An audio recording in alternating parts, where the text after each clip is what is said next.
மீண்டுமாக இந்த நாளிலும் ஜீவனுள்ள தேவனுடைய நாமத்தை, அவருடைய மகத்துவத்தை, அவர் வேதத்திலே நமக்கு வைத்திருக்கக்கூடிய பொக்கிஷங்களை நாம் தொடர்ந்து கேட்கத்தக்கதாக தேவன் செய்து வருகிற கிருபைக்காக தேவனுக்கு ஸ்தோத்திரம். இன்றைய நாளிலும் இந்த நிகழ்ச்சியின் ஏற்பாட்டாளர்களுக்கும் நன்றியையும் வணக்கத்தையும் ஸ்தோத்திரத்தையும் ஏறெடுத்துக் கொள்கிறேன். அத்தருணத்தில் தானவே இந்த நிகழ்ச்சிகளிலே பங்கு பெறத்தக்கதாக வந்திருக்க ஒவ்வொருவரையும் இயேசு கிறிஸ்துவின் இனிய நாமத்திலே வாழ்த்தி வரவேற்பதிலே மிகுந்த மகிழ்ச்சி அடைகிறேன். இந்த நாள் ஒரு இனிதான நாளாய் இருக்க தேவன் நம்மோடு இருந்து அவருடைய வார்த்தைகளை கொண்டு நம்மை போஷிக்கத்தக்கதாக அவரிடத்திலே நாம் கேட்ட வண்ணமாக, அவரிடத்தில் ஜெபித்த வண்ணமாக உள்கடந்து செல்வோம். நேற்றைய தினத்திலும் கருந்துளை என்றால் என்ன என்பதை பார்த்து முடித்தோம். தேவன் எல்லாவற்றுக்கும் போதுமானவராய் இருக்கிறார். உலகில் உள்ள எல்லா ஞானவான்களும் இதிலிருந்து தான் ஞானத்தை பெற்றுக்கொண்டார்கள். என்ன, இதிலிருந்து தான் பெற்றுக்கொண்டேன் என்பதை சொல்லாமல் நிறைய பேர் போயிட்டாங்க.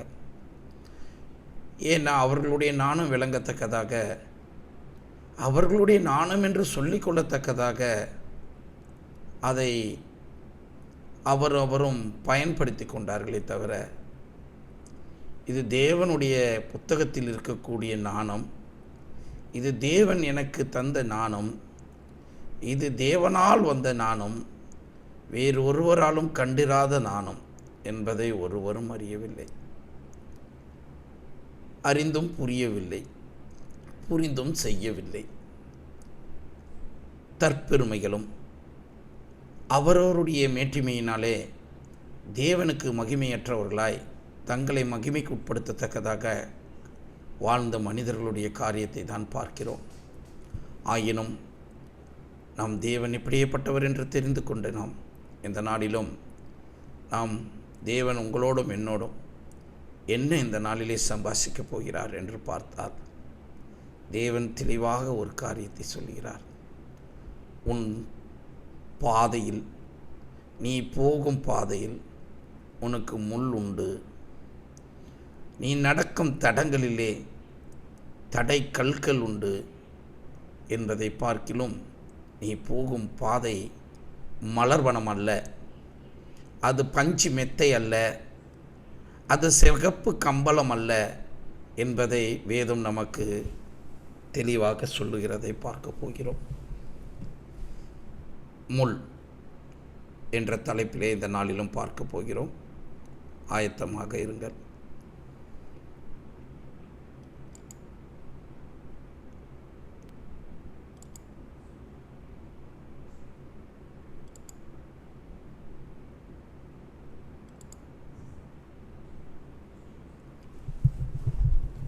படிக்கலாமா? மத்தேயு 27:29. முள்ளுகளால் ஒரு முடியை பின்னி அவர் சிரசின் மேல் வைத்து, அவர் வலது கையில் ஒரு கோலை கொடுத்து, அவர் முன்பாக முழங்காற்படியிட்டு, யூதருடைய ராஜாவே வாழ்க என்று அவரை பரியாசம் பண்ணி. யோவான் 19:2. போர் சேவகர் முள்ளுகளினால் ஒரு முடியை பின்னி அவர் சிரசின் மேல் வைத்து, சிவப்பான ஒரு அங்கியை அவருக்கு உடுத்தி. முள்களால் ஒரு முடியை பின்னி, இது யாரும் அணிந்திராத கிரீடம். முதலாக ஒருவருக்கு சூட்டக்கூடிய கிரீடம் இந்த முள் கிரீடம். மற்றவர்கள் சூட்டினதை சூட்டினால், சூட்டப்பட்டால் அவர்கள் அவர்களது அந்த ஆண்மையினாலே, ஆளுமையினாலே, அவர்களுடைய பராக்கிரமத்தினாலே வந்தார்கள் என்பதற்கு அடையாளம் அல்ல. என் தகப்பன் ராஜா, அவருக்கு பின்பு நான் ராஜா. அவருடைய கிரீடத்தை எனக்கு கொடுப்பாங்க. திரும்பவும் நான் ராஜா, என் பிள்ளைக்கு கொடுப்பாங்க அந்த கிரீடத்தை. இங்கே பார்ப்பீர்கள் என்றால், இவர் இந்த உலகத்திலே ராஜ்யங்களை ராஜாக்களுக்கும் கொடுக்கக்கூடிய மேன்மையான ஒரு காரியம் கிரீடம். இந்த கிரீடம் என்பது அந்தந்த நாட்டின் ராஜ்யத்தின் மகத்துவத்தை வெளிப்படுத்தும், அவர்களுடைய பராக்கிரமத்தை வெளிப்படுத்தும், அவர்களுடைய மேன்மையை, அவருடைய ஆளுமையை வெளிப்படுத்தத்தக்கதாக இந்த கிரீடம் காணப்படுகிறது. அந்த கிரீடத்திலே எவ்வளோ விலை உயர்ந்த ஒரு பொருட்களை பதித்திருக்கிறார்களோ அதை வைத்தே அவர் எவ்வளவு பெரிய ராஜா, அவர் சக்கரவர்த்தியா அல்லது ஒரு பிரபுவா அல்லது ஒரு சிறிய நாட்டுக்கு ராஜாவா என்றெல்லாம் கண்டுபிடித்து விட முடியும். ஆமாம், அப்படி இருக்க இங்கு ஒரு ராஜா வந்தார். அவர் உலகத்துக்குரியவர் அல்ல. ஒரு ராஜாவின் தலையில் வைக்கக்கூடிய அந்த கிரீடம் என்னத்தை காண்பிக்கிறது என்றால், அந்த தேசத்திலே அவனுக்கு நிகரானவர் யாரும் இல்லை, அவனே உயர்ந்தவன் என்பதை அது வெளிப்படுத்தும். அது மாத்திரமல்ல, அவன் அணியக்கூடிய அந்த கிரீடம்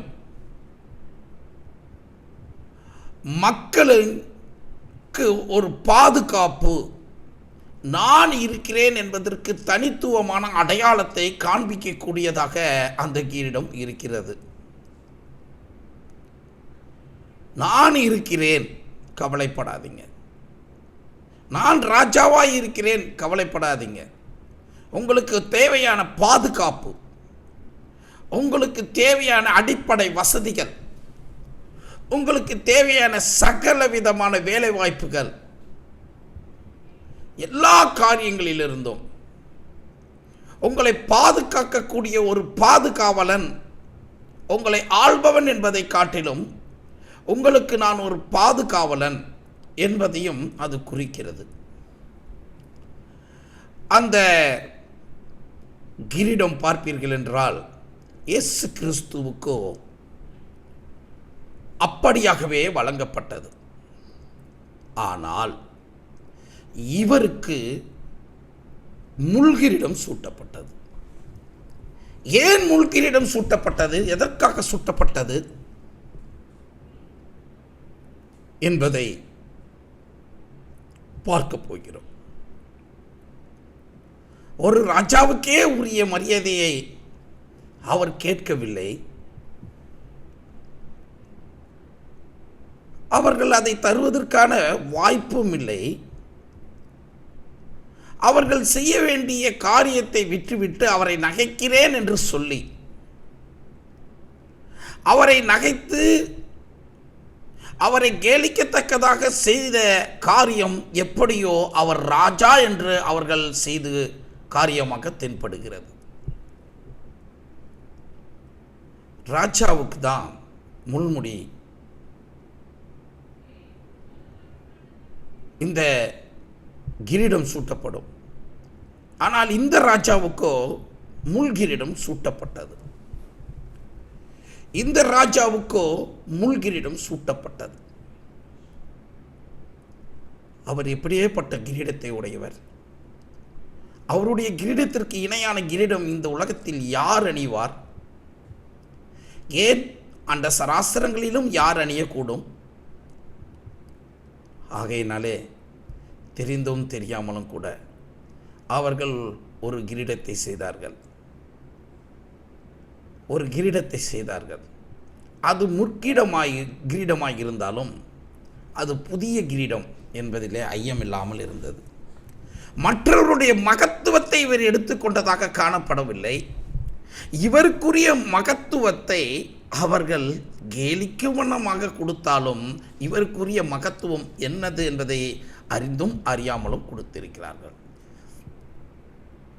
ஆம் சகோதரனே, சகோதரி, வேதம் ஏன் இயேசு கிறிஸ்துவுக்கு இந்த முற்கிரீடத்தை சூட்டினார்கள் என்பதை நமக்கு கற்றுக் கொடுக்க போகிறதை இந்நாளிலே பார்க்க போகிறோம்.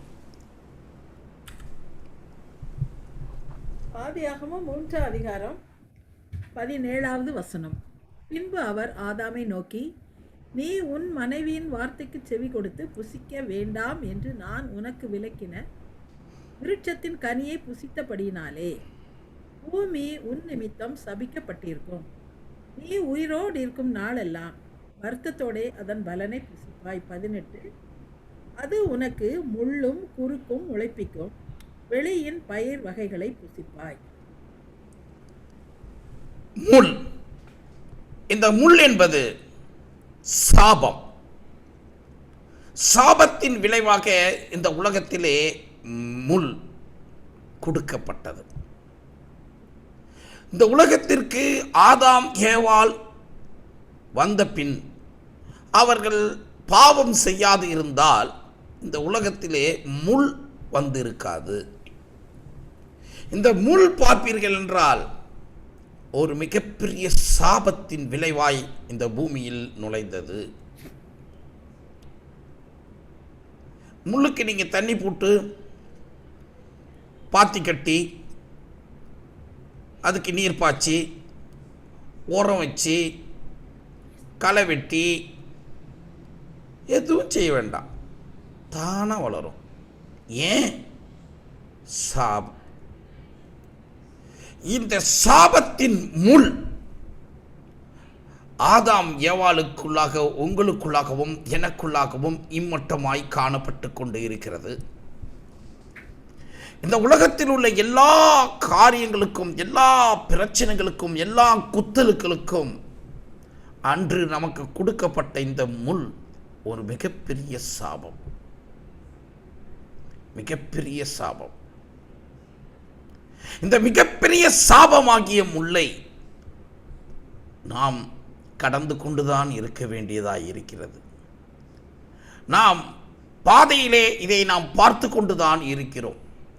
எனக்கு துன்பமே இல்லை, என் வாழ்நாள் முழுவதும் சந்தோஷமாகவே இருக்கிறேன், என் கண்ணிலே ஒருபோதும் ஒரு சொட்டு கண்ணீர் கூட வந்ததில்லை என்று சொல்லும் ஒரே ஒரு மனிதன் இந்த பூமியிலே யார்? இயேசு கிறிஸ்து கூட விதிவிலக்கில்லை, அவர் கூட கண்ணீர் விட்டார். இந்த பூமியிலே பிறந்த பாவத்திற்காக, இந்த பாவ சரீரத்தை எடுத்ததற்காக அவர் கூட, கண்ணீர் என்றால் என்ன என்று தெரியாத அவர் கூட உங்களுக்காகவும் எனக்காகவும் கண்ணீர் விடத்தக்கதாக காணப்பட்டது. அதற்கு காரணம் இந்த சாபம், மீறுதலினால் வந்த, பாவத்தினாலே வந்த இந்த சாபமாகிய முள் உங்களுடைய கண்ணீருக்கு காரணம். இயேசு உங்கள் மேலே, என் மேலே வைத்திருந்த அந்த அன்பின் நிமித்தமாக இந்த முள்ளின் சாபத்தினால் அவர் கண்ணிலும் அந்த கண்ணீர் காணப்பட்டதை பார்க்கிறோம். சபிக்கப்பட்டபடியினால், சபிக்கப்பட்டது, அந்த சாபத்தினாலே, சபிக்கப்பட்டதினாலே முள்ளும் குறுக்கும் முளைப்பிக்கிறது. உங்கள் வாழ்க்கையிலே, என் வாழ்க்கையிலே ஏன் துயரங்கள்? நாம் விதைக்கும் காரியத்தை காட்டிலும் நாம் விதைக்காதது எங்கிருந்து வருகிறது? எப்படி வருகிறது? ஏன் வருகிறது? சற்று சிந்தித்து பாருங்கள்.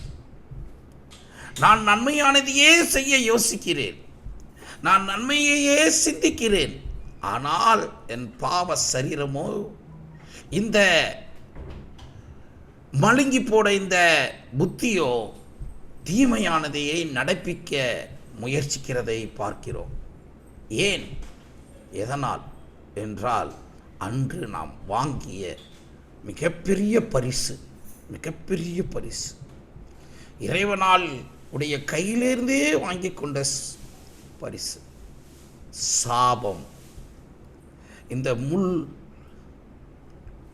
சாபமாக்கி இந்த முல்லை நாம் வாழ்நாள் முழுவதும் கடக்க வேண்டிய சூழலிலே இருப்பதினாலே நாம் இதிலிருந்து மீளத்தக்கதாக என்ன செய்ய போகிறோம், எப்படி நகரப் போகிறோம் என்பதை நாம் பார்ப்போம். சாப விமோச்சனம். யாத்ராகமம் 22:6. அக்கினி எழும்பி முள்ளுகளில் பற்றி தானிய போரையாவது விளைந்த பயிரையாவது வயலில் உள்ள வேறே எதையாவது எரித்து போட்டதே ஆனால் அக்கினியை கொளுத்தினவன் அக்கினி சேதத்திற்கு உத்தரவாதம் பண்ண வேண்டும். ஒரு உத்தரவாதம் பண்ண வேண்டியதாகி இருக்கிறது. என்ன உத்தரவாதம்? இந்த முள்ளின் மேல் உண்டாக்கப்பட்ட தீயினால் யார் பாதிப்படைகிறார்களோ அந்த பாதிப்பு அடைகிற அவர்களுக்கு இந்த தீயின் எழுப்புதலுக்குரிய இந்த தீயை உண்டாக்கியவன், இந்த நெருப்பை இந்த முள்ளில் இருந்து உண்டாக்கியவன் ஒரு உத்தரவாதத்தை தர வேண்டியதாக இருக்கிறது.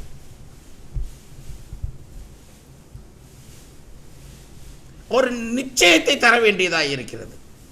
என்ன சேதமோ அதுக்கு ஈடு, என்ன சேதமோ அதுக்கு ஈடு. நீங்க 100 மூட்டை நெல் போயிடுச்சுன்னா 100 மூட்டை நெல் தந்து ஆகணும். 200 மூட்டை கோதுமை போயிடுச்சுன்னா 200 மூட்டை கோதுமை தந்தாகணும். ஒரு 50 டன்னு கரும்பு தோட்டம் போயிடுச்சுன்னா 50 டன்னு கரும்பு தந்து ஆகணும். இல்லாட்டா அதுக்கு இணையான பிணை, அதற்கு இணையான என்னவோ அதை தந்தே ஆக வேண்டும்.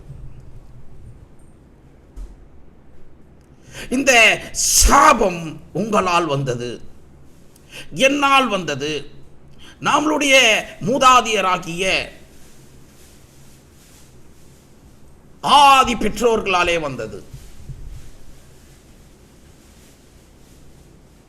ஆனால் வந்தது உங்களாலும் என்னாலும் இருந்தாலும் உங்களையும் உண்டாக்கியவர், என்னையும் உண்டாக்கியவர், உங்களால் என்னாலே இந்த வந்த சாபத்தின் நிமித்தமாக வந்த முள் பற்ற வைத்தவர் யார்? பற்ற வைத்தவர் யார்? இந்த சாபத்தை தந்தவர் யார் என்றால் வானத்தையும் பூமியையும் நீரூற்றுகளையும் அண்ட சராசரங்களையும் படைத்த தேவன்தாமே. நீங்களும் நானும் செய்த பாவத்திற்காக அவர் உங்களிலும் என்னிலும் உங்களையும் என்னையும் இந்த பூமிக்கு ஒரு முள்ளாக்கினார். அது பற்றியறியத்தக்கதாக அவரே சாபத்தையும் அளித்தார். ஆகையினாலே அவர் ஒரு உத்தரவாதத்தை உங்களுக்கு தர வேண்டிய அவசியம் வந்தது. ஒரு காப்பீடு, ஒரு இன்சூரன்ஸ் உங்களுக்கு அவர் தர வேண்டிய ஒரு நிச்சயம் காணப்படுகிறது. ஏன் கிரீடம்? ஏன் கிரீடம்? அவன்தான் எல்லாவற்றுக்கும். இந்திய தேசத்திலே விவசாயிகள் கடந்த 70 நாட்களை 65 67 நாட்களை கடந்து போய்கொண்டு இருக்கிறார்கள் என்று நினைக்கிறேன். 65வது நாள் என்று நினைக்கிறேன், சரியாக தெரியவில்லை. அன்று அவர்கள் போராடி கொண்டிருக்கும் போது 62வது நாள். ஏன் அவர்கள் அரசிடத்திலே போராடுகிறார்கள்? ஒரு உத்தரவாதத்தை கேட்டு. அரசு என்பது என்ன? மகுடத்தை வைத்திருப்பது. மகுடத்தை வைத்திருக்கக்கூடிய அரசு ஒரு உத்தரவாதம், ஒரு நிச்சயத்தை தர வேண்டியது அரசின் கடமையாக இருக்கிறது. ஆனால் இந்திய அரசோ அந்த உத்தரவாதத்தை தராதபடி இருக்கிறதை நான் இங்கு புரட்சி வெடிக்கிறது. ஆனால் இங்கே தேவன் சொல்லி இருக்கிறார், இது அக்கினி எழும்பி முள்ளுகள் பற்றி, அக்கினியாகிய தேவன் உங்கள் மேலும் என் மேலும் உள்ள கோபத்தினாலே இந்த உலகத்தில் நீங்களும் நானும் செய்த பாவத்தின் விளைவாக அவர் ஒரு எரிதலை உண்டாக்கினார். ஆயினும் அவரே உங்களையும் என்னையும் அடிக்கும் கரமாயிருந்தாலும் அணைக்கும் கரமாயிருப்பதினாலே அவரே இந்த உலகத்தின் முடிச்சூடா மன்னனாய், முடிச்சூடிய மன்னனாய், இந்த உலகத்திலே வந்தபோது முடிச்சூடாய் மன்னனாய் இருந்தாலும் அவர் முடிச்சூடி கொள்ளப்படவில்லை, ஆனால் அவருக்கு சூட்டப்பட்டது. ஆகையினாலே அவர் இந்த உலகிற்கும் ராஜா என்பதை ஒற்றுக்கொண்டார்கள். இந்த உலகத்திற்கு அவர் உத்தரவாதத்தை தர வேண்டியவராயிருக்கிறார், ஒரு நம்பிக்கையை தர வேண்டியவராயிருக்கிறார். அடித்த கரம் அவருடையதுதான், பற்றி எரிந்தது அவருடைய அக்னியின் கோபம்தான். ஆனால் அந்த அடித்த கரம்தாமே நம்மை அணைக்கத்தக்கதாகவும் இருக்கிறது. ஏனென்றால் அவரே உங்களையும் என்னையும் உண்டாக்கினார் என்று வேதம் சொல்லுகிறது. ஆகையினால் உங்களுக்காகவும் எனக்காகவும் ஒரு உத்தரவாதத்தை தந்தார். அந்த உத்தரவாதம் ஆதாமுக்கும் ஏவாளுக்குமே தந்து விட்டார். நீ அது அது இதுன்னு எல்லாம் சொல்லிட்டு என்ன சொல்றாரு? கிறிஸ்து இந்த உலகத்திலே பிறப்பார். சர்ப்பத்தை பார்த்து சொல்லுகிறார்,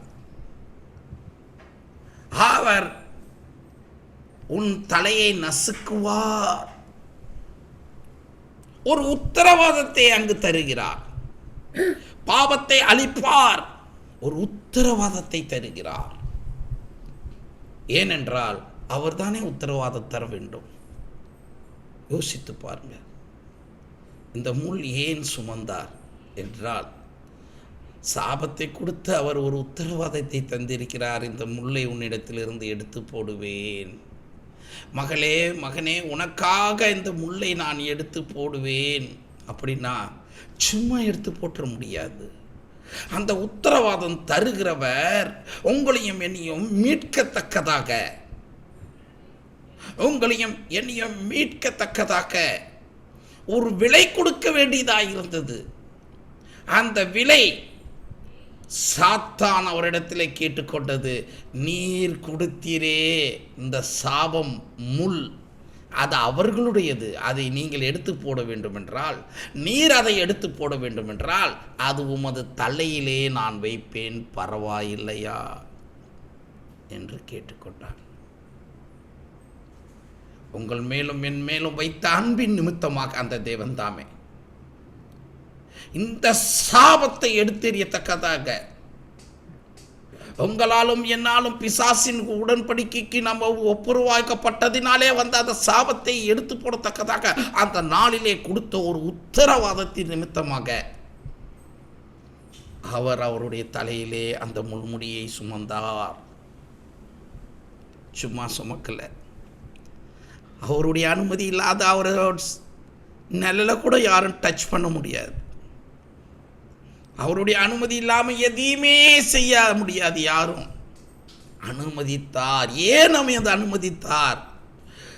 நீங்களும் நானும் செய்த பாவம், தேவனுடைய வார்த்தைக்கு கீழ்ப்படியாமல் பிசாசின் வார்த்தைக்கு கீழ்ப்படிந்ததின் நிமித்தமாக இந்த பூமி சபிக்கப்பட்டது. உங்களுக்கும் எனக்கு வந்த சாபம், இதற்கிலிருந்து உங்களை விடுவிப்பேன் என்று சொன்ன அந்த உத்தரவாதத்தின் தேவன் தாமே அதற்கு ஒரு விலை கொடுக்க வேண்டியது இருந்தது. அந்த விலைதான் அவர் கொடுத்த சாபத்தை அவர் எடுத்து போட அவராலே முடியாதபடிக்கு உங்கள் பாவமும் என் பாவமும் குறுக்கு நின்றது. ஆகையினாலே அந்த குறுக்கு நின்ற அவரிடத்திலே, அந்த பாவத்திற்கும் உங்களுக்கும் நடுவில் குறுக்கு வந்து நின்ற அவரிடத்திலே பிசாசு சொன்னா, இவங்க காலம் ஃபுல்லாக சுமக்க வேண்டியது நீர் கொஞ்ச நேரம் சுமந்தீங்கன்னா போதும், அதை பார்த்து நான் சந்தோஷப்பட்டுட்டு போயிடுவேன், அவ்வளோதான், அந்த சந்தோஷம் எனக்கு போதும்.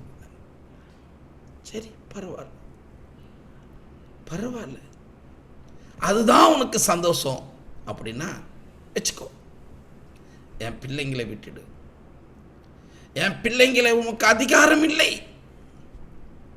இனியும் அதிகாரம் இல்லை என்பதற்காக உங்களுடைய பாவமாகிய முற்கிரீடத்தை, என்னுடைய பாவமாகிய முற்கிரீடத்தை, உங்களுக்கும் எனக்குமாக சாபமாகியிருந்த அந்த சாபத்தை தாமே இயேசு தன் தலையிலே சுமந்தார்.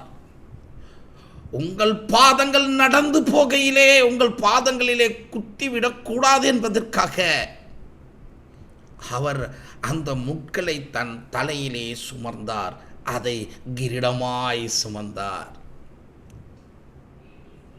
அந்த ராஜா அந்த ஊருக்கே அந்த தேசத்திற்கே அவர்தான் அப்படி என்றார். இந்த உலகத்தின் பாவங்களில் எல்லா சாபங்களையும் எடுத்தெறியக்கூடிய ஒரே மகத்துவம் உள்ள தேவன் ஒருவர் தாமே. ஆகையினால் மொத்த உலகத்தின் முட்களில் அடையாளமாக தன் தலையிலே அதை சுமத்த அனுமதிக்கப்பட்டது. பரலோகம் கண்டு விரும்பியது. எத்தனை தேவ தூதர்கள் ஐயா ஒரு உத்தரவு தாரும் என்று நின்றார்களோ என்று எனக்கு தெரியவில்லை. ஆனால் கொதித்து நின்று இருப்பார்கள்.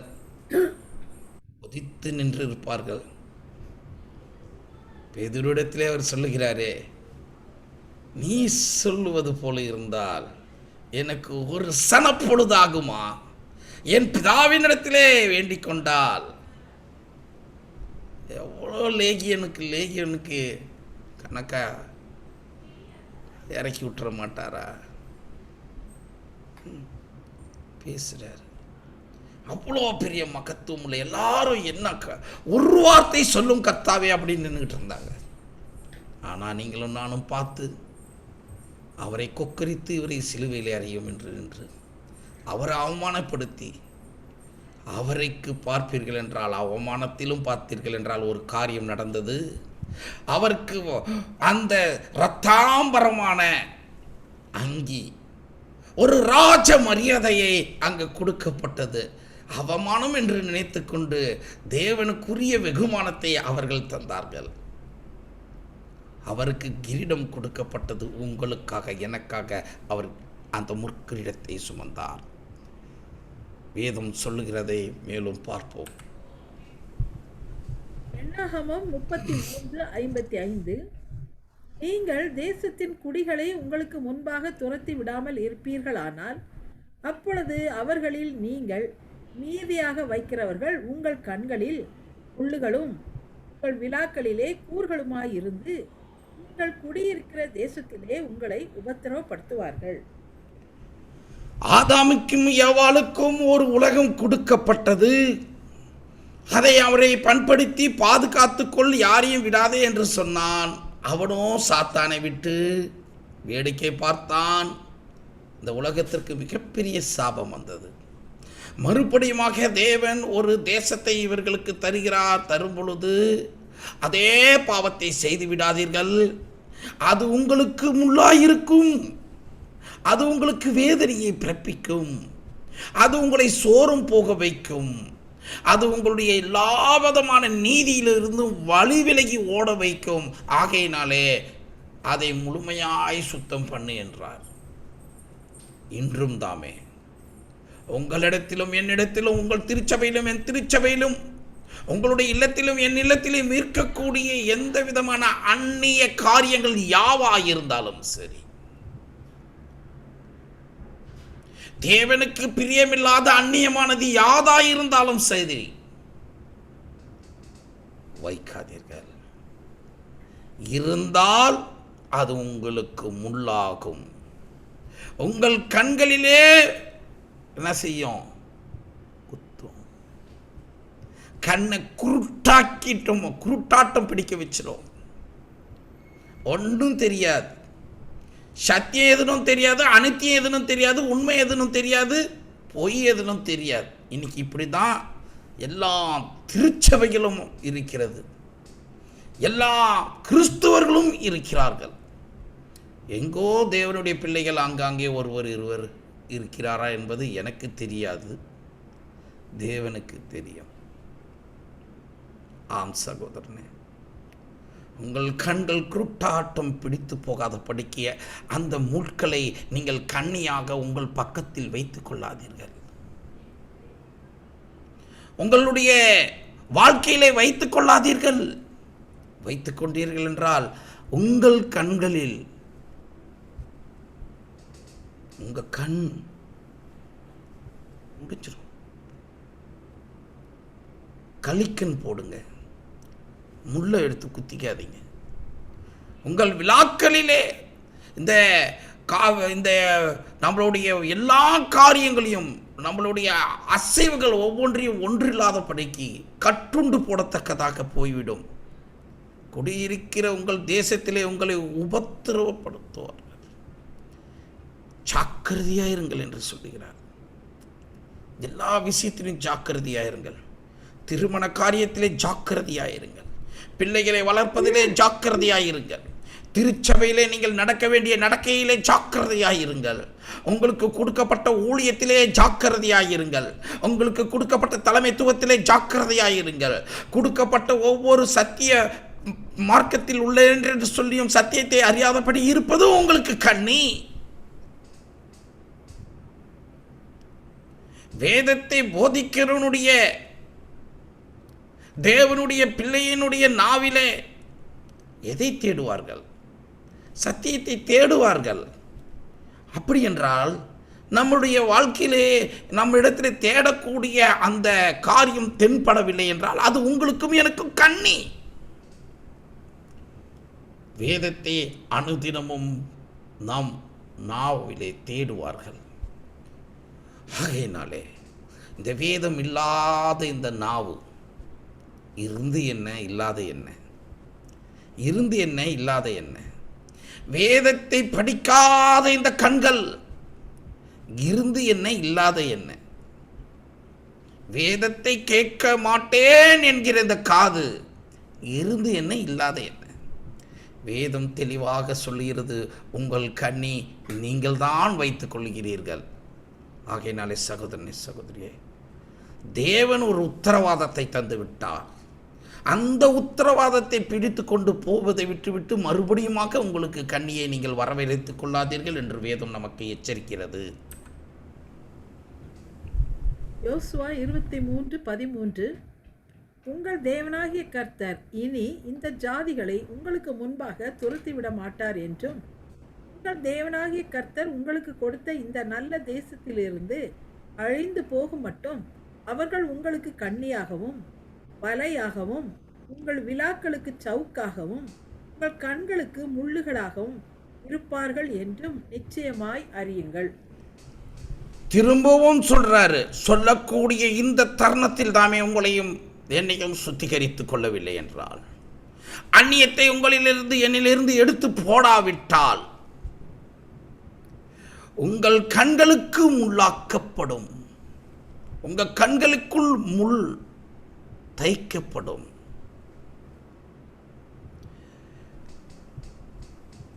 கண்ணியாக நமக்கு காணப்படும். உங்கள் விழா அந்த சவுக்காகவும் காணப்படும். நம்மளுடைய உடல் முழுவதும் ரணமாக்கப்பட்டுவிடும்.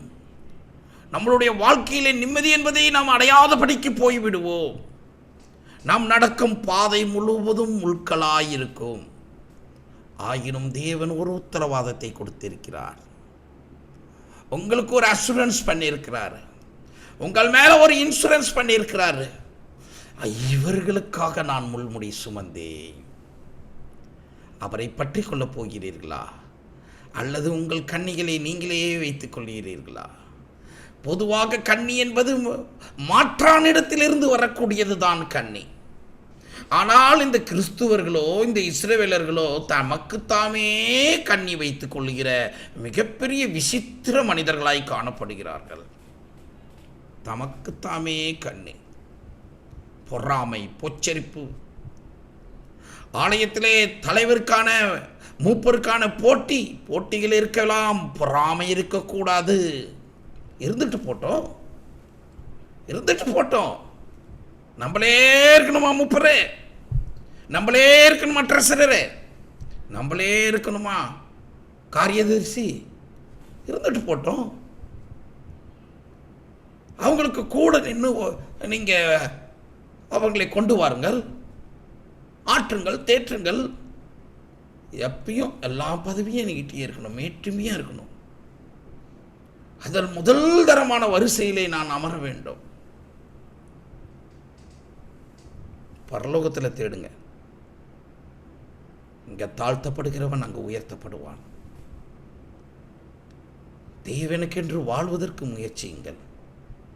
உங்களை முன்னிலைப்படுத்துவதற்காக, என்னை முன்னிலைப்படுத்துவதற்காக அல்ல. தேவன் முன்னிலைப்படுத்த வேண்டும் என்றால் ஊழியத்தில் உங்களை முன்னிலைப்படுத்திக் கொள்ளுங்கள். அப்பொழுது தேவன் உங்களை பிதாவினிடத்திலே முன்னிலைப்படுத்துவார். அவருடைய நாமத்தை யார் உச்சரிக்கிறார்களோ, அவருடைய நாமத்தை யார் அறிக்கை பண்ணுகிறார்களோ, அவரை மாத்திரமே தேவன், இயேசு கிறிஸ்துவானவர் உங்களுக்காகவும் எனக்காகவும் முள்முடி சுமந்தவரே, உங்களையும் என்னையும் பிதாவினிடத்திலே அறிமுகம் செய்வார் என்று வேதம் சொல்லுகிறது. இப்படியப்பட்ட கன்னிகளை, இப்படியப்பட்ட இந்த முட்களை தேவன் எடுத்து போட எப்பொழுதோ சித்தமாயிட்டார். அது எடுத்து இப்படி போட்டுட்டா திருப்பி காத்துல அடிச்சோ அதுல வந்துருமோ இதுல வந்துருமோன்ட்டு எடுத்து போடாதபடிக்கு அதை தலையிலேயே தூக்கி வச்சுக்கிட்டார். அவர் எந்த விதத்திலையும் யாருக்கும் எதுவும் பட்டுடக்கூடாதுன்னுட்டு அவர் தலைக்கு மேல தூக்கி வச்சுட்டார். உங்க வாழ்க்கையிலே அது திரும்ப வந்துடக்கூடாது என்பதற்காக எட்டாத இடத்துல தூக்கி வச்சிருக்கிறார். போய் குத்திக்காதீங்க, போய் குத்திக்காதீங்க. நியாயாதிபதிகள் 8:7 அழிவு. அப்பொழுது கிதியோன் அவர்களை நோக்கி, கர்த்தர் சேபாவையும் சல்முனாவையும் என் கையில் ஒப்புக் கொடுக்கும் போது உங்கள் மாம்சத்தை வனாந்தரத்தின் முள்ளுகளாலும் எரிஞ்சல்களாலும் கிழித்து விடுவேன் என்று சொல்லி. இந்த முள்களாலே நீங்களும் நானும் கிழிக்கப்படாதபடி பாதுகாத்துக் கொள்ள வேண்டுமா? இல்லை கிழிக்க ஒப்பு கொடுக்குறீங்களா?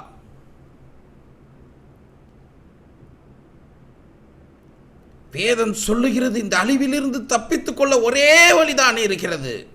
எனக்காக அந்த தேவன் முள்முடி சுமந்தார், முள் கிரீடம் சுமந்தார் என்பதை அறிந்து கொண்டீர்கள் என்றால், இப்படியேப்பட்ட சிக்கலான இடங்களிலே, இப்படியேப்பட்ட பிரச்சனைகளிலே நீங்களும் நானும் அழிவை நோக்கி ஓட மாட்டோம்.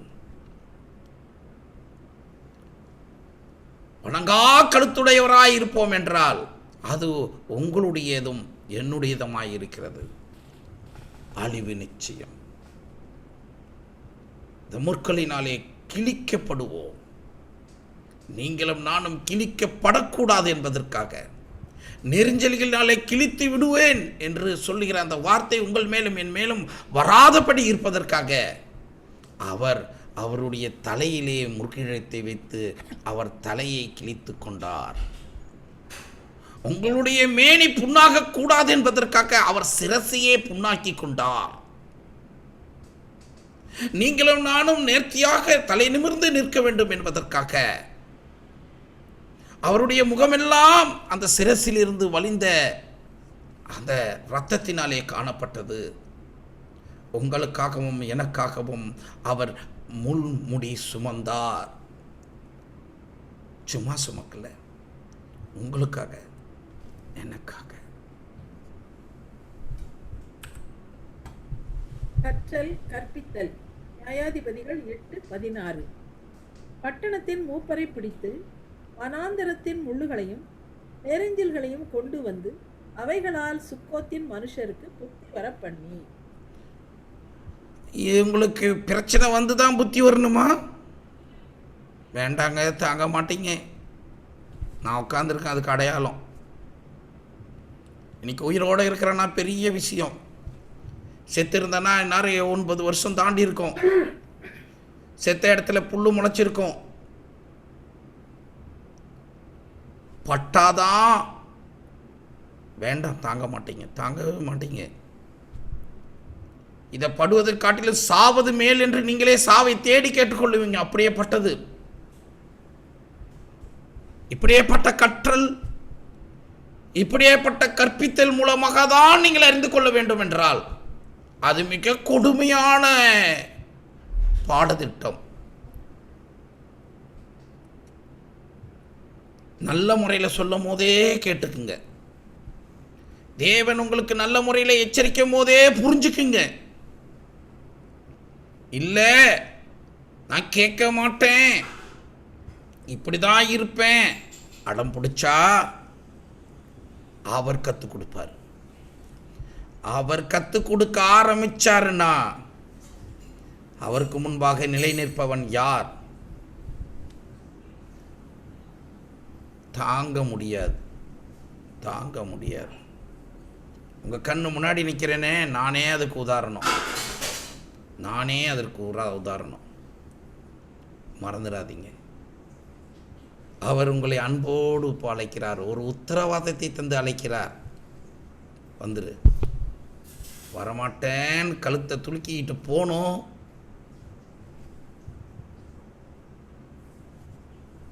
தாங்க மாட்டோம். அன்பா அவர் கற்றுத்தரும் போதே கற்றுக்குங்க. இல்லட்டு அவர் கற்றுத்தர்றது பார்த்தீங்கன்னா எப்படி இருக்கும்? அது நீங்கள் பட்டணத்தின் மூப்பராக வேணாலும் இருங்க, ராஜாவாக வேணாலும் இருங்க, பெரிய அதிகாரியாக வேணாலும் இருங்க, அவரை பொறுத்தவரையும் பாவி பாவி, நல்லவன் நல்லவன், அவ்வளோதான்.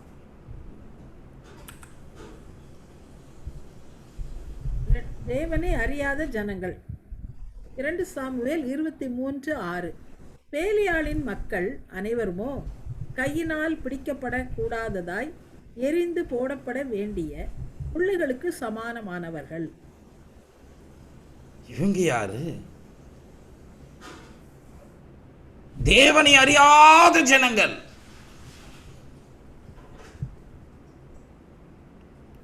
தேவனை ஏற்க மாட்டோம் என்று அடம் பிடிப்பவர்கள். அவர்களுக்கும் உங்களுக்கும் எனக்கும் என்ன வித்தியாசம்? அவங்க அங்கிருந்து அடம் பிடிக்கிறாங்க, நம்ம இங்கிருந்து அடம் பிடிக்கிறோம். இதான் வித்தியாசமா? அவர்களை தேவனை அறியாமல் இருந்து தேவனை அறியோம் என்று சொல்வது நல்ல விஷயமா? தேவனை அறிந்தோம் என்று சொல்லி தேவனை மறுதலிப்பது நல்ல விஷயமா? எது மேலானது? நீங்களும் நானும் செய்வதை காட்டிலும் தேவனை அறிந்தோம் என்று சொல்வதை சொல்லி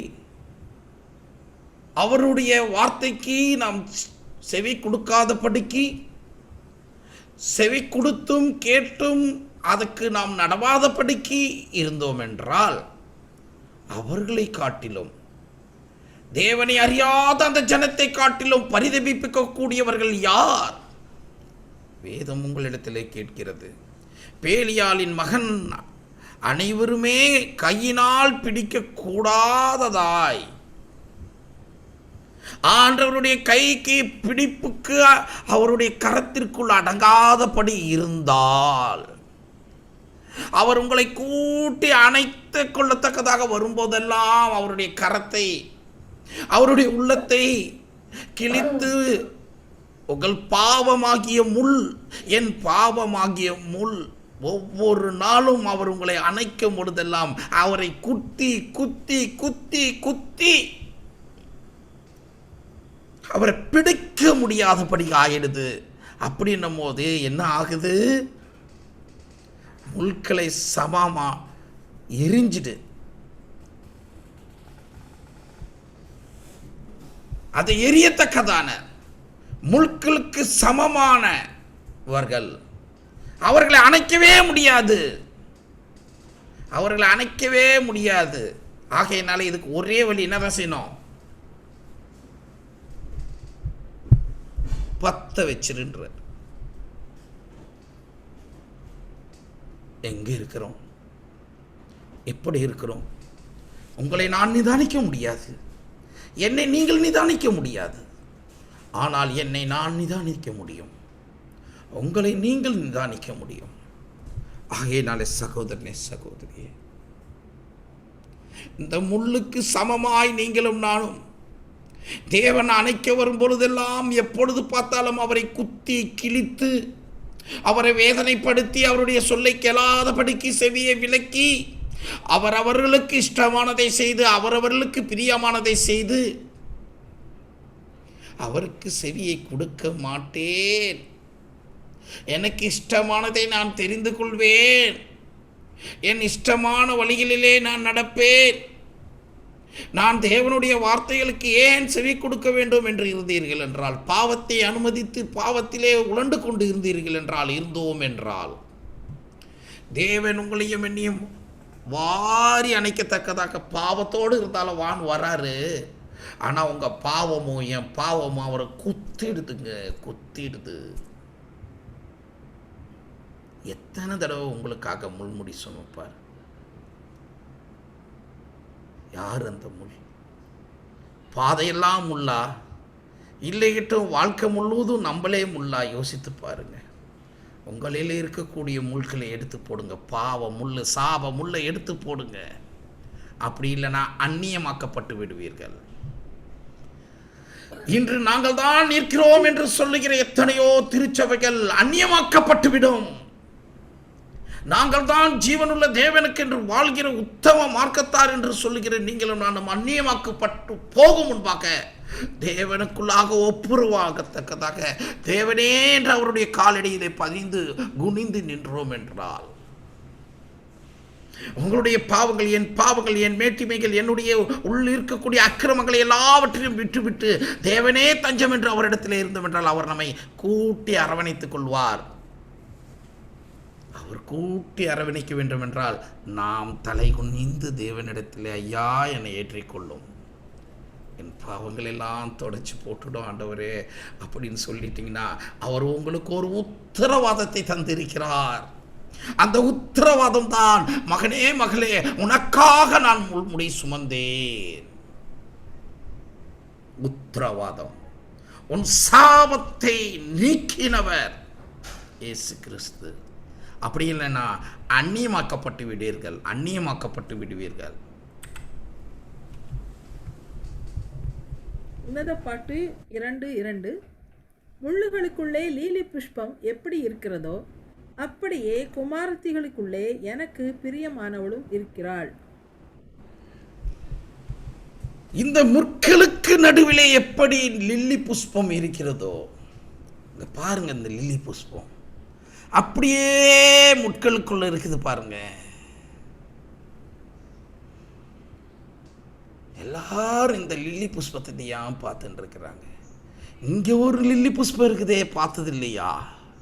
இந்த முட்களுக்கு நடுவிலே நிற்கிதே கிழிக்கப்பட்டு. ஏன்? உங்களுடைய பாவம், என்னுடைய பாவம், என் அக்கிரமம், என் அக்கிரமத்தின் மிகுதி, எனக்கு வந்த சாபத்தை அவர் சுமந்து தீர்த்தார். இதன் விளைவல்லவா இந்த லில்லி புஷ்பம். ஆயிரங்களிலே 16,000ங்களிலே அவரை போல ஒரு அழகுள்ளவர் யாருண்டு? காணக்கூட முடியாத சௌந்தரியமற்ற அந்த முகத்தை யார் உண்டாக்கினார்?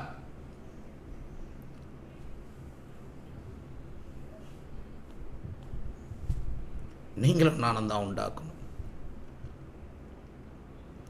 ஒவ்வொரு முறையும் நீங்களும் நானும் பாவம் செய்யும் பொழுது, தேவனை விட்டு விலகி ஓடும் பொழுது, இந்த தேவனை நாம் முள்முடி சுமத்தி அழகு பார்த்து கொண்டு இருக்கிறோம். அந்த நாளில் இருந்த அந்த போர் சேவகர்கள் கூட பார்ப்பீர்கள் என்றால் ஒரு முறைதான் சுட்டினார்கள். கிறிஸ்தவர்களாகிய நீங்களும் நானும், அவருடைய பிள்ளைகள் என்று சொல்லக்கூடிய நீங்களும் நானும், தினம் தினம் மணி மணி துளிக்கும், ஒவ்வொரு நிமிடத்திற்கும், ஒவ்வொரு வினாடிக்கும் அவருக்கு முள்முடி சூட்டிய, அவருக்கு அழகாய் மேக்கப் போட்டு இந்த ரத்த வெள்ளத்திலேயே வச்சிருக்கிறோம் அவரை. ஒவ்வொரு நாளும் உங்களையும் என்னையும் அவரை அணைக்க வரும்போதெல்லாம் குத்தப்படுறாரு. உங்கள் பாவம் என் பாவம். முள்ளுக்குள்ளே லில்லி புஷ்பம் எப்படி இருக்கிறதோ அப்படியே குமாரத்திற்குள்ளே எனக்கு பிரியமானவர்கள் இருக்கிறார்களே, பாவத்திற்குள்ளாக எனக்கு பிரியமானவங்களாக இருக்கிறாங்களே. சகோதரனே, சகோதரியே, தேவனுடைய அந்த மெல்லிய சத்தம் உங்களுக்கு கேட்கவில்லையா? அவருடைய அந்த மனக்குமுறல்கள் உங்களுக்கு புரியவில்லையா?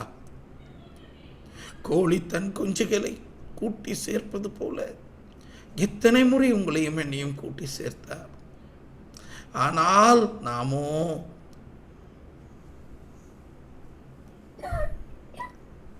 அவர் உங்களை தேடி வர்றாருங்க. உங்களை தேடி வந்திருக்கிறார். அவர் உங்களை தேடினது உண்மைன்னா அவர் உங்களை கண்டுபிடிச்சது உண்மையனா, அவரை நீங்கள் கண்டு கொண்டது உண்மை என்றால் அந்த வேலையை கூப்பிட்டு என் மகனே மகளே நீ செய்வாயா அப்படின்றார். செய்வேன் ஆண்டவரே அப்படின்ட்டு 2 தடவை, ஒரு தடவை சொன்னாலும் திருப்பி திருப்பி கேட்பார். 3வது தடவை சொன்னாலும் நான் பொய் தான் சொல்கிறேன்றது அவருக்கு தெரியும். உண்மை உள்ள நெஞ்சமாக இருந்தால் கர்த்தாவே நீர் அறிவீர் நான் அறியேன் என்று சொல்லி அவரிடத்திலே தஞ்சம் புகுவோ. எத்தனை முறை அவர் உங்களை என்னையும் கூட்டி சேர்த்தார், உங்களையும் என்னை அறிந்து கொண்டாரே.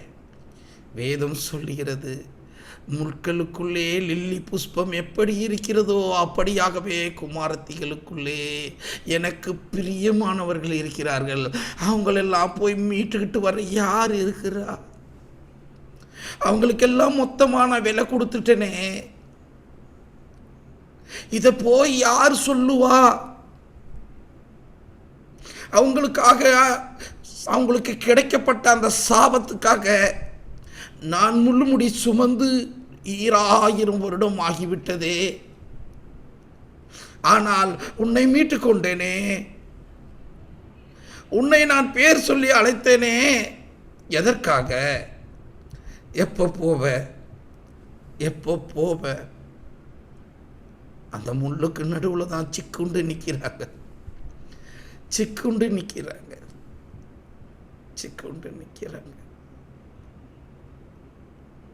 இந்த முள்களில் இருக்கக்கூடிய உங்களுக்காகவும் எனக்காகவும் தேவன் முள்ளுக்குள்ளாக சிக்குண்டு நின்றவராய், உங்களுக்கும் எனக்காகவும் படி உண்டவராய் ஆபிரகாமுக்கே வெளிப்பட்ட தேவன் ஏன் அவர் முள்ளிலே சிக்குண்டு நின்னார்? அது ஆடுதானே. அந்த ஆட்டுக்குட்டி, தேவ ஆட்டுக்குட்டி யார்? அந்த மெய்யான தெய்வம்? யார் அந்த மெய்யான சிக்குண்ட ஆடு?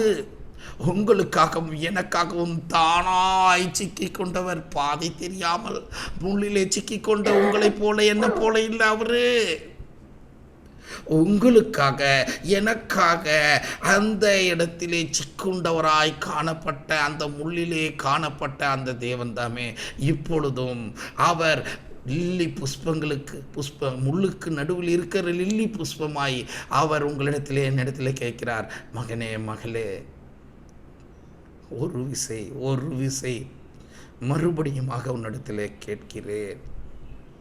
ஒரு விசை மறுபடியுமாக உன்னிடத்தில் கேட்கிறேன். நீ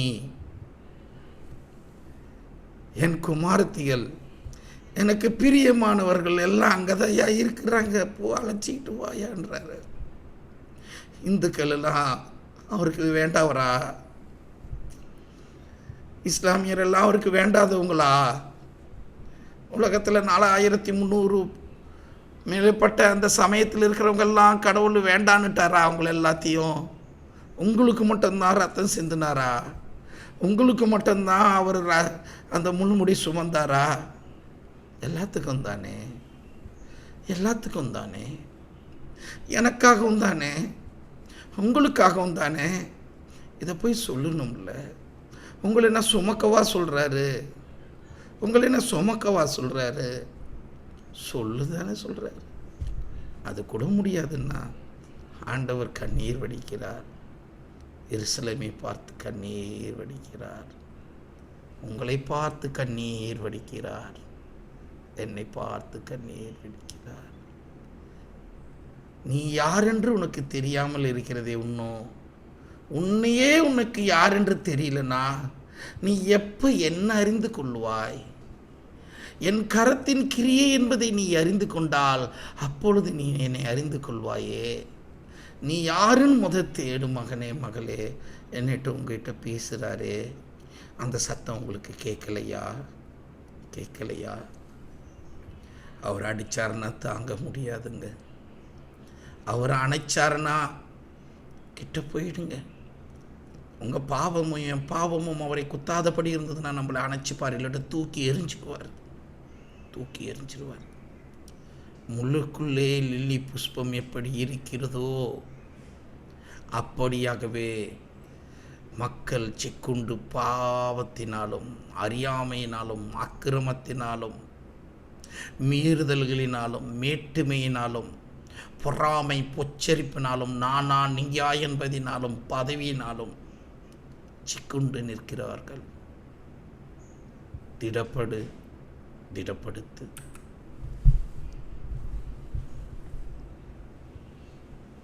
எரேமியா 20 அதிகாரம் 7, 8, 9. கர்த்தாவே, என்னை இணங்க பண்ணினீர், நான் இணங்கினேன். நீர் என்னிலும் பலத்தவராயிருந்து என்னை மேற்கொண்டீர். நாள்தோறும் நகைப்புக்கு இடமானேன். போதும். கர்த்தாவே, என்னை இணங்க பண்ணினீர், நான் இணங்கினேன். எத்தனை நாள் என்னோட அவர் போராடி இருப்பார் தெரியுங்களா? கலப்பையின் மீது கை வைத்தவன் பின்னிட்டு பாரா கூடாதுன்னு வேதம் சொல்லுது. முதல் பிரசங்கம் ஊழியத்துக்கு நான் வந்தேன். அந்த ஊழியத்தில் முதல் பிரசங்கமாக ஊழியர்களுக்கு பண்ணப்பட்ட அந்த செய்தி இப்பொழுதும் என் காதிலே ஒலித்து கொண்டு இருக்கிறது. இந்த உலகத்தினாலே சிக்குண்டவனாய் ஆண்டவருடைய சமூகத்தை விட்டு ஓடி, ஆண்டவரே, நான் எனக்கு நேரம் கிடைக்கும் போதெல்லாம் உமக்கு ஊழியம் செய்கிறேன்னு சொல்லி அவரை ஏமாத்துறேன்னு சொல்லி நான் ஏமாந்து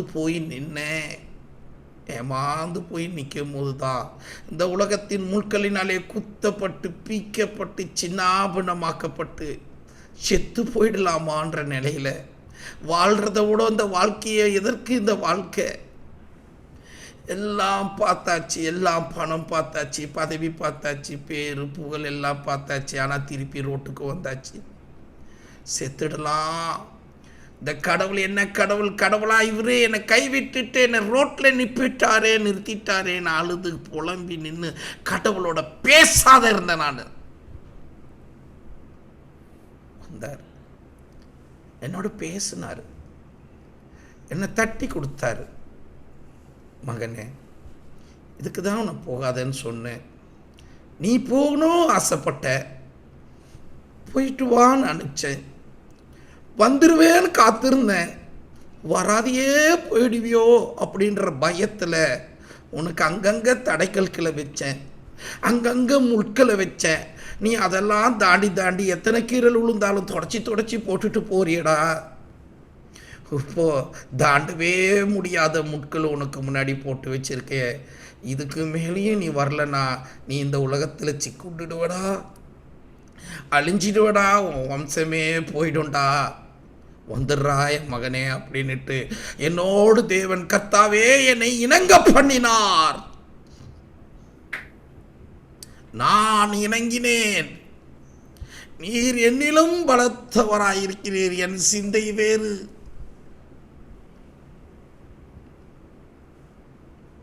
கொடுத்தார். சம்பாரிச்சு கோடி. இந்நேரம் விட்டுருந்தாருன்னா இந்நேரம் ஒரு 5000 கோடிக்கு சொந்தக்காரனாக இருந்திருப்பேன்.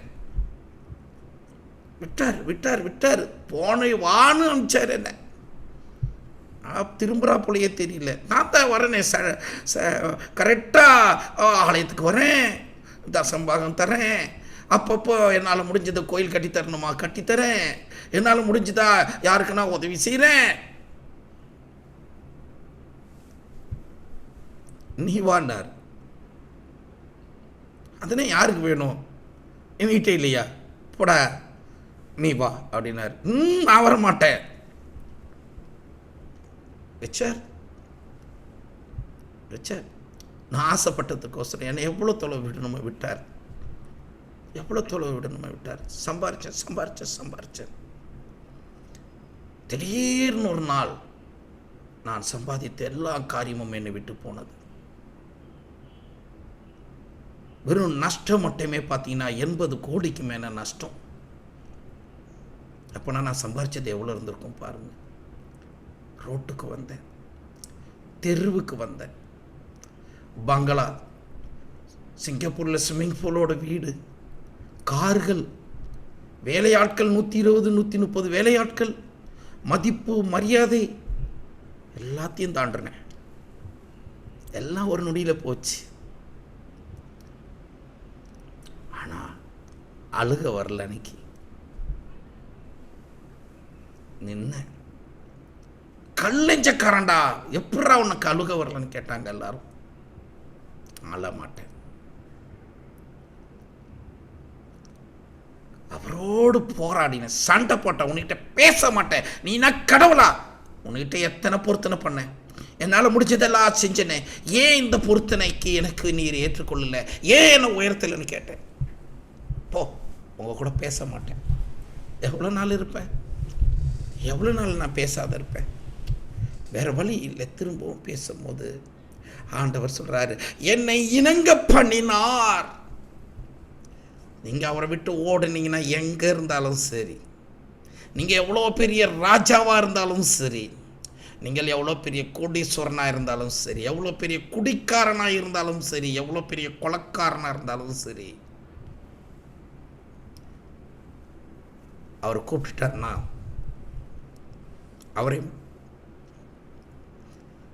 அவரை மேற்கொள்பவன் யார்? நீர் என்னிலும் பலத்தவராயிருந்து என்னை மேற்கொண்டார். அவர் பலத்தவரா? அவர் தான் என் பலமே. என்னை மேற்கொண்டார். வாடா, சொல்றத கொஞ்சோண்டு கேள்றா, உட்கார்றா அப்படின்னாரு. கண்ணு போன பிறகுதான் சூரிய நமஸ்காரம்னுவாங்க. நான் கண்ணு போன பிறகு கூட பண்ணலைங்க, பண்ண மாட்டேன்னாரு. வந்தார், பிடிச்சார், அழைச்சார், கூப்பிட்டார், உட்கார வச்சார். கெஞ்சி கூத்தாட, அதை குறை நான் கெஞ்சி கூத்தாட முரண்டு பிடிக்கிறேன், எனக்கு வேண்டாம் வேண்டாம் அப்படின்னுட்டு உட்கார வச்சார், கற்றுக் கொடுத்தார். நாள்தோறும் நகைப்புக்கு இடமானேன். எப்போ தெரியுமா? நான் சம்பாரிச்சப்போ கூட நகைப்புக்கு உருவாகலை. கீழே விழுந்தப்போ கூட யார்கிட்டையும் நான் போய் அசிங்கப்பட்டு பெருசா நான் நிற்கல.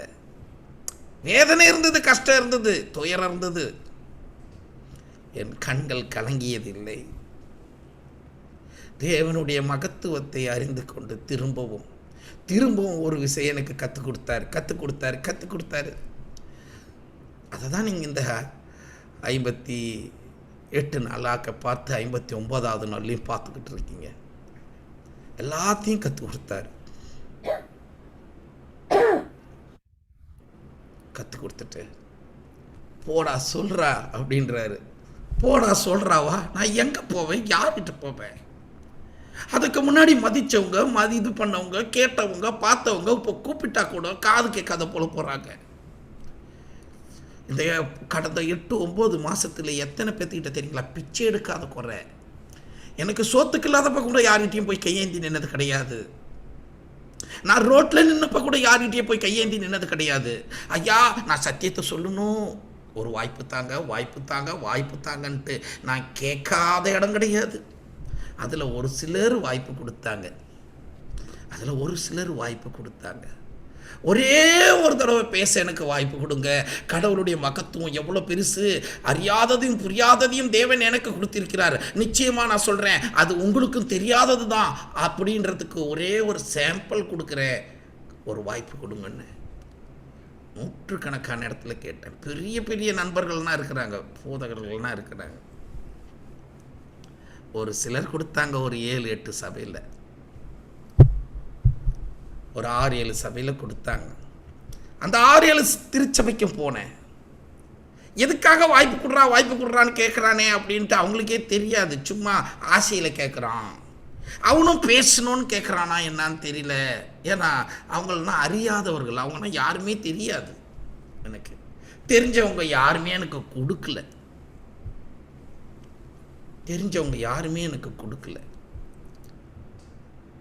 எப்படியோ அங்கே போய் இங்கே போய் ஒரு 8-9-10 சபையில் பேசிட்டு ஒவ்வொரு சபையிலையும் ஒன்று பேசிட்டு சொன்னேன், ஐயா, இன்னைக்கு கேட்டது இதுவரையும் நீங்கள் கேட்டுறாத சத்தியமாக இருந்ததுன்னா ஒரு 100 நாள் மீட்டிங் நடத்த போகிறேன், அதுக்கு வாங்க அப்படின்னு. போன எல்லா இடத்துலையும் வரேன்னு தான் சொன்னாங்க. வந்தாங்க.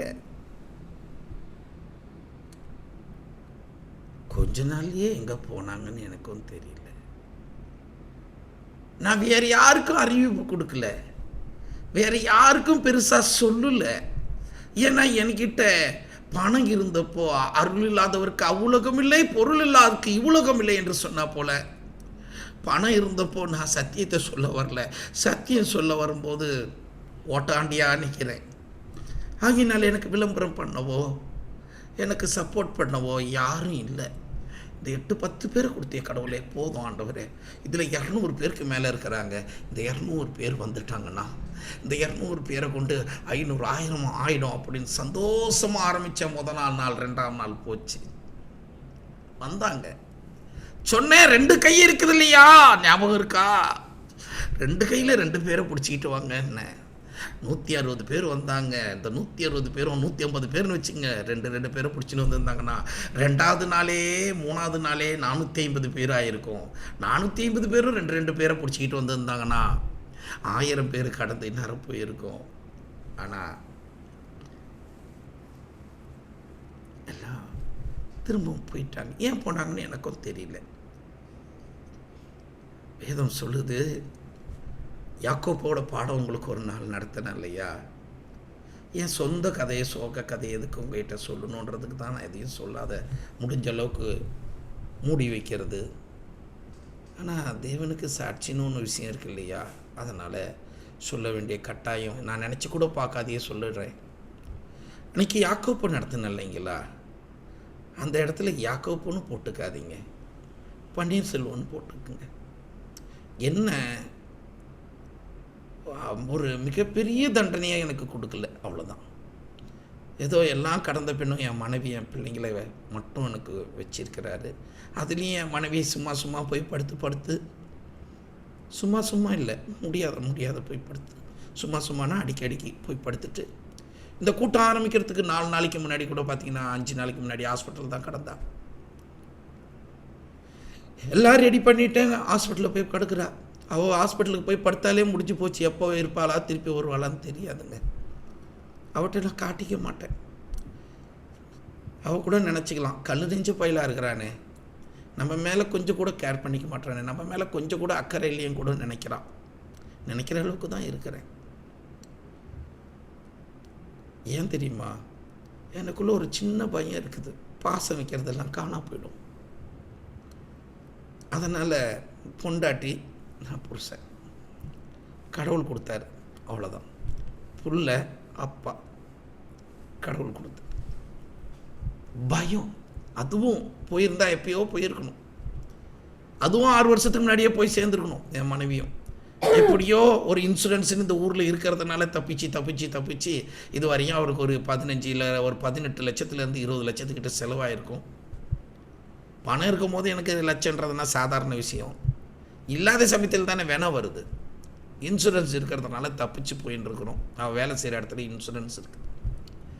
ஆண்டவர் சொல்கிறார் பார்த்தீங்கன்னா, நீர் என்னிலும் பலத்தவராயிருந்து என்னை மேற்கொண்டீர், நாள்தோறும் நகைப்புக்கு இடமானேன், எல்லோரும் என்னை பரிகாசம் பண்ணுகிறார்கள். எத்தனை பேர் பரிகாசம் பண்ணாங்கன்னு எனக்கு தெரியல.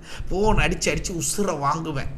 ஐயா சான்ஸ் கேட்டு வாங்கிட்டாங்க, சான்ஸ் வாங்கி கொடுங்க, சான்ஸ் சொல்லுங்க, இன்னும் நடிக்க போகிறதுக்கு கேட்டால் போல. சும்மா இருந்தப்பெல்லாம் கூப்பிட்டு பேசணுவாங்க. என்ன சாதாரணமாக பேசும்போதெல்லாம் எத்தனையோ சபைகளில் பேசியிருக்கிறேன். ஆனால் இப்போ நான் கேட்ட பாடு எத்தனை இடத்துல எங்கெங்கெல்லாம் கேட்டேன்றது அந்த கடவுளுக்கு தான்ப்பா தெரியும். வெளிச்சம் நகைப்புக்குள்ளானேன், எல்லாருக்கும் கேலி குத்தானேன், பரிகாசமானேன். எப்பொழுது ஆண்டவருடைய சத்தியத்தை சொல்ல வரேன்னு வந்தோம். என்னாச்சு? அதான் நடந்தது. அடுத்து படிங்க. நான் பேசினது முதற்கொண்டு கதறுகிறேன், கொடுமை என்றும் பாழ்கடிப்பென்றும் சத்தமிட்டு கூறுகிறேன்.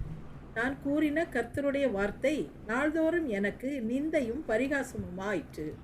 நிந்தையும் பரிகாசமும் தான் ஆச்சு, வேற எதுவும் ஆகலைங்க. வேற எதுவும் ஆகலை. தேவனுக்குள்ளாக ஒரு மனிதன் வருகிறான் என்றால், தேவன் அவனோடு இருக்கிறான் என்றால், அவன் பாதையிலே முள்கள் இருக்கும். ஆனாலும் அந்த முள்களை தன் தலையில் மேலே சுமப்பவர் நம்மோடு இருக்கிறார், என்னோடு இருக்கிறார், நம்மோடு இருக்கிறார். என்ற நம்பிக்கை எப்பொழுதும் அசைக்க முடியாததாக இருக்கிறது. சகோதரனே, சகோதரியே, தேவனுக்கு என்று நீங்கள் வைராக்கியம் பாராட்டும் பொழுது நகைக்கப்படலாம், அவமானப்படலாம்,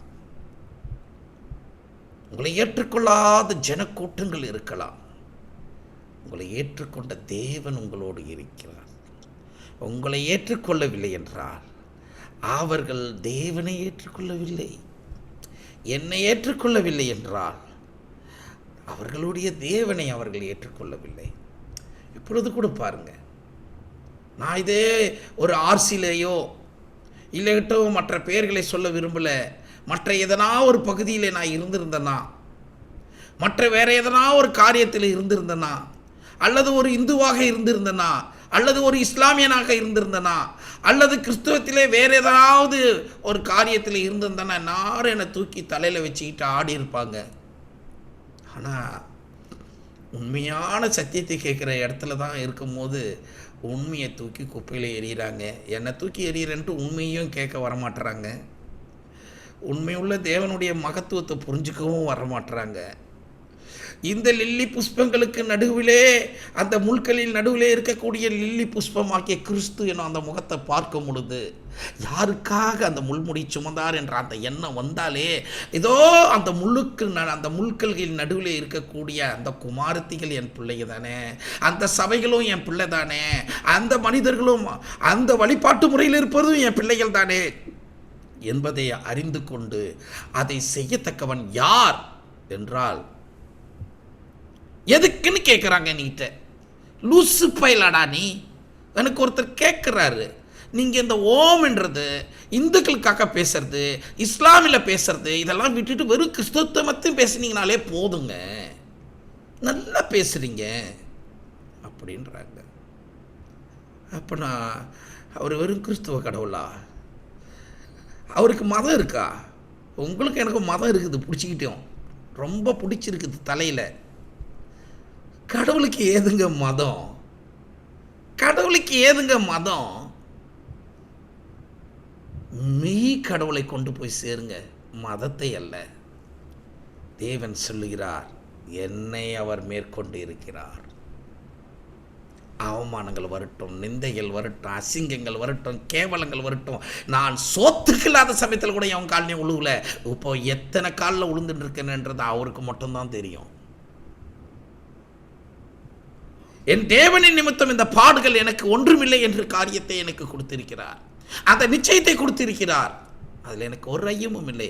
இதை படித்து முடிச்சிருங்கம்மா, நாளைக்கு மீதியை பார்ப்போம். ஆதலால் நான் அவரை பிரஸ்தாபம் பண்ணாமலும் இனி கர்த்தருடைய நாமத்திலே பேசாமலும் இருப்பேன் என்றேன். ஆனாலும் அவருடைய வார்த்தை என் எலும்புகளில் அடைப்பட்டு எரிகிற அக்கினை போல் என் இருதயத்தில் இருந்தது. அதை சகித்து இளைத்து போனேன், எனக்கு பொறுக்க கூடாமற் போயிற்று. மேலே எரேமியான் போட்டிருக்குது.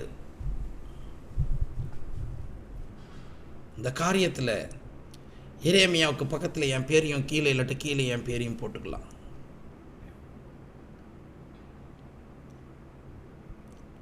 இதுதான் நடந்தது என் வாழ்க்கையில். உங்கள் வாழ்க்கையில் இது நடந்ததா? அடிபட்டு தான் வரணும்னு நினைக்காதீங்க, தாங்க மாட்டீங்க, இருக்கிற தடம் தெரியாத ஆயிடுவீங்க. நான் ஏதோ இருக்கிறது பெரிய விஷயம், அதிசயம், அதிசயம். ஆதலால் நான் அவரை பிரஸ்தாப பண்ணாமலும், அடப்போயா, கேட்டு கேட்டு கேட்டு அழுத்து போச்சு. எத்தனை பேர் காலில் விழுவாத கலை, சும்மா ஒன்றும் இல்லாத ஆளுகிட்ட நான் போய் கெஞ்சிக்கிட்டு இருக்கிறதா இருக்குது. எனக்கு என் பேர் என்ன, அந்தஸ்து என்ன, நான் எப்படி நான் இருந்தேன், உங்களுக்கு எத்தனை பேருக்கு தெரியும் தெரியாது. நான் ஒரு நடன ஆசிரியர்.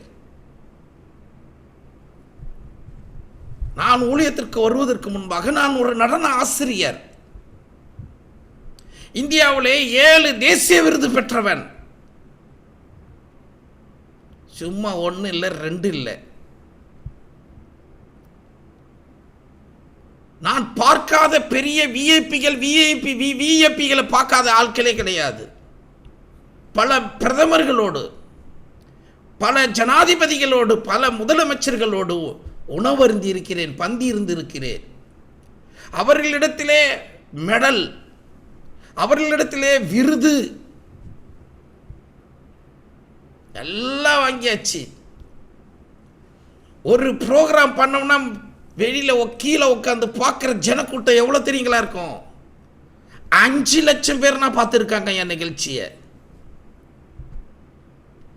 இனிமே இந்த கூட்டம் வந்து அப்படியே அப்பா, அதெல்லாம் கடவுள் காட்டிட்டார் எனக்கு. எல்லாத்தையும் தூக்கி போட்டுட்டு தான் மாறணுங்க. நாங்கள் வலி, பிரச்சனை, தேவ பிள்ளைகளுக்கு மத்தியில் பிரச்சனை. எனக்கு யார் ஒத்தாசை வருவார்கள் என்று நினைத்தோமோ அவர்களே எனக்கு எதிராளியாக்கப்பட்டு இருக்கிறார்கள். என் மீது மதிப்பு, என் மேலே அன்பு, என் மேலே கட்டி அணைத்து என்னை ஊழியத்துக்கு அனுப்பியவர்களே என்னை எதிராளி என்று சொல்லிக் கொண்டு இருக்கிறார்கள். இப்பொழுது வரும், வரலன்னா தானே நீங்க யாரோ, வந்தாதான் கடவுளுடைய பிள்ளை. வரலன்னா என்ன இருக்குது? எத்தனை கரங்கள், இந்த கரத்தில் கையை காசு நீட்டி வாங்கிட்டு போன கரங்கள். சொல்றேன்னு தப்பா நினைச்சுக்காதீங்க. வந்து உட்கார்ந்து வாங்கிட்டு போவாங்க. எப்போ வருவாரு? அப்ப தேவைப்பட்டுச்சு பன்னீர்செல்வம், அப்ப தேவைப்படுறேன். ஆதலால் நான் அவரை பிரஸ்தாப பண்ணாமலும் இனி கர்த்தருடைய நாமத்திலே பேசாமலும் இருப்பேன் என்றேன் நானும் சொன்னேன். உங்ககிட்டையும் பார்த்தீங்கன்னா ஆரம்பிச்சதுலேருந்து எத்தனை தடவை சொல்லிட்டேன். முடியலைங்க, என்னால் உட்கார்ந்துருக்க முடியல. எல்லாத்தையும் அதற்காக அற்பமாய நின்னேன், தூசியமாய நின்னேன். சொல்லதான் முடியுதே தவிர அப்படியே இருந்துட முடியல. ஆனாலும் அவருடைய வார்த்தை என் எலும்புகளிலே அடைப்பட்டு, இந்த எலும்பு நரம்புக்குள்ளனா காத்து பூந்து அப்படி டர் உருன்னு இந்தாண்டு அந்தாண்டு விளையாண்டுதுன்னா, வண்டி ஓட்டுச்சுன்னா என்ன ஆகும் தெரியுங்களா? வெட்டிச்சு புறா போல இருக்கும். அதை விட இது ரொம்ப மோசம். மண்டை வலிக்கும், தூக்கம் வராது. கத்துக்கிட்டத, கடவுள் கத்து கொடுத்தத போய் சொல்லாத இருந்தா, 7 வருஷம் படித்தேன் யார்கிட்டையும் சொல்ல நேரம் இல்லை. படிச்சுக்கிட்டே இருந்தேன். அப்படின்னா எவ்வளோ மண்டை வலிச்சிருக்கும். ஒரு அளவு வர வரையும் உட்கார்றாரு. அப்புறம் தான் போய் சொல்லுடா, இனிமேல் உனக்கு தெரியாது எதுனா இருந்ததுன்னா இனிமேல் நான் கற்றுத்தரேன், இப்படி உட்காந்துன்னா வயசு போய்டுன்னாரு. ஆகையினால 8-9 மாதமாக எத்தனை இடத்துல பிச்சை எடுத்தேன்னு எனக்கு மட்டும்தான் தெரியும், எடுத்தவங்களுக்கும் தெரியும். ஒருத்தர் கூட கிட்ட கூட சேர்த்துக்கல. அது வரையும் பேசினவங்கெல்லாம் பேசாதாயிட்டாங்க. அது வரையும் ஐயா ஐயா ஐயான்னவங்கெல்லாம் அப்புறம் பார்த்தீங்கன்னா பொய்யான்னு சொல்லாத போயிட்டாங்க, காண போயிட்டாங்க. இந்த சத்தியத்தை சொல்வதற்கு முன்பாக அநேக நண்பர்கள், சத்தியத்தை சொல்றோடனே பார்த்தீங்கன்னா நண்பர்கள் எல்லாம் காண போயிட்டாங்க, எல்லாம் போயிட்டாங்க. என்னன்னு எனக்கே தெரியல. அவமானம், நிந்தை, வேற எதுவும் கிடையாது. அதை சகித்து இளைத்து போனேன். என்ன நீ வளமாக தான் இருக்கிறேன்றீங்களா? நீங்கள் பார்க்குறதுல அப்படி தான் இருக்கும். இதுக்கு முன்னாடி எப்படி இருந்தேன்னு என் மனைவி கேட்டிங்கன்னா தெரியும். இன்னும் நல்லா இருந்தேன். இப்போ தான் கொஞ்சம் திருப்பி கொஞ்சம் லைட்டாக ஒரு சந்தோஷம் லைட்டாக வந்துட்டு இருக்குது. பெருசாக இல்லை, லைட்டாக இளைத்து போனேன். எனக்கு பொறுக்க கூடாமல் போயிற்று. தேவனுடைய பிள்ளைகளா நீங்கள், இந்த சிம்டம்னா உங்ககிட்ட இருக்கா இல்லையா? அடிபட்டு தான் இந்த சிம்டம் வரணும்னு நினச்சிங்கன்னா நல்லா இருக்காது. ஒவ்வொருத்தருக்கும் ஒரு சிம்டம் தெரியணும். இந்த சிம்டம் யாருக்குன்னா தெரியுதோ அவங்கெல்லாம் உண்மையான தேவ பிள்ளைங்க. நேற்று ஒரு கூட்டத்தார் ஒரு 16-20 பேருக்கு மேலே என்கிட்ட மீட்டிங் முடிச்சுட்டு ஒரு 1.5 மணி நேரம் 2 மணி நேரம் பேசிகிட்டு இருந்தாங்க. 12 பேர் 3 மணி நேரத்துக்கு மேலே பேசிகிட்டு இருந்தாங்க. ஒரு 8 பேர் காலையில் என் டைமுக்கு 5 மணி வரையும் பேசிக்கிட்டு இருந்தாங்க. முடிஞ்சது 1 மணி. அதுக்கப்புறம் 5 மணி நேரம் பேசிகிட்டு இருந்தாங்க. ஒரு 8 பேர், 12 பேர் வந்து பார்த்திங்கன்னா 3 மணி நேரம் வரையும் பேசிகிட்டு இருந்தாங்க. அதில் பல அனுபவங்கள் சொன்னாங்க. அவர் ஒருத்தர் சொல்கிறாரு, போய் எதையோ சொல்லும் போதெல்லாம் வாங்க வாங்கன்னு நாங்கள் ஒருத்தர் கூப்பிடுறாரு, வந்து எனக்கு இது போட்டுத்தாப்பா அந்த மீட்டிங் கேட்கணுன்றாரு. அங்கே போனால் ஒருத்தவங்க பார்த்தீங்கன்னா ஏன் இதெல்லாம் கேட்குற அப்படின்றாங்கன்றாங்க. சொல்கிறது யார்? போதகர் பார்க்கணுன்றாரு. போதகர் மனைவி எதுக்கு பார்க்கணுன்றாரு? என்ன செய்யறது? ஒரு வீட்டுக்குள்ளே 2 பிரிவு. அவமானமாக இருக்குதுங்க. கூப்பிட்டாருன்னு நான் போனால், நீ இதுக்குன்னா வர்றதா இருந்தால் வராதப்பா அப்படின்னு சொன்னாருன்னு சொல்கிறாரு. நாங்கள் அவமானப்படலைங்களா அப்படின்றாரு. படுவதுங்களா? நீங்கள் தேவனுக்கென்று அவமானப்படுறீங்க. கர்த்தர் உங்களுக்கென்று அவமானப்பட்டதினாலே, நீர்கள் அவருக்கென்று அவமானப்படுவதனாலே நீங்கள் கிறிஸ்தவர்களாக இருக்கிறீர்கள். கிறிஸ்து உங்களுக்குள்ளாக இருக்கிறார் என்பதை ஒருபோதும் மறந்துடாதீங்க சகோதரனே, சகோதரியே. மீதமான நேரத்தை நாளைக்கு தொடர்வோம். கர்த்தர் தாமே உங்களோடும் என்னோடும் இருந்து ஆசீர்வதித்து வழி நடத்துவாராக. உங்களிலும் என்னிலும் தேவ பலன், தேவனுடைய வார்த்தை, தேவனுடைய மகிமை உள் இருந்தது என்றால் அடக்கி வைக்க முடியாதே. எவ்வளவு வேணாலும் முரண்டு பிடிச்சிட்டு இருந்தாலும் முடியாது. மேற்கொள்வார். நீங்கள் தேவனோடு இருக்கிறீங்களா? நான் கூப்பிட்டேன் யாரும் வரலன்ட்டு வெக்கப்படாதீங்க. கூப்பிட்டுக்கிட்டே இருங்க. என்னை அசிங்கப்படுத்திட்டாங்க, கவலைப்படாதீங்க. அசிங்கப்பட்டுக்கிட்டே இருங்க. அதை நான் பார்த்து தான் வந்தேன். ஆகையினால நீங்களும் அப்படி தான் இருப்பீங்க. இதற்காக நிற்கிற ஜனக்கூட்டம் ஒரு கூட்டத்தை தேவன் எழுப்புவார். அந்த ஊனும் உடலிலே உணர்வுள்ள ஒரு ஜனக்கூட்டம் எழும்பும். அது தேவனுக்கென்று நிற்கும். அது கிறிஸ்துவ கூட்டமாயிருக்கும். கிறிஸ்துவை தாங்கின ஏந்திய கூட்டமாயிருக்கும். தேவன் உங்களுக்காகவும் எனக்காகவும் உங்கள் பாதங்களிலே அந்த முள் படாதபடிக்கு அவர் தலையிலே சுமந்தார். அவரை நம்ம மனசில் சுமப்போம்மா. அவரை நம்ம மனசில் சுமப்போம்மா. முடிவெடுத்துங்க. நாளைக்கு தொடர்ந்து பார்ப்போம். மீதமான நேரத்தை